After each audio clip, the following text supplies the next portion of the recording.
This video will guide you in the installation of the ECW series pull-out waste bins.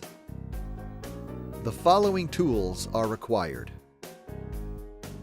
The following parts are included. Place the installation template on the cabinet floor.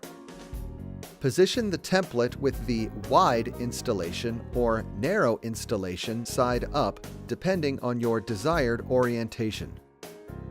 Mark and drill 4 holes at locations shown on the template.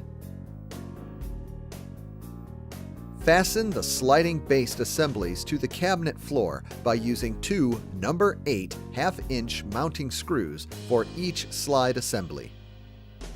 Fully extend the slides out of the cabinet and then install a cage mounting clip bottom onto each slide using 2 number 6 3/8-inch cage mounting screws.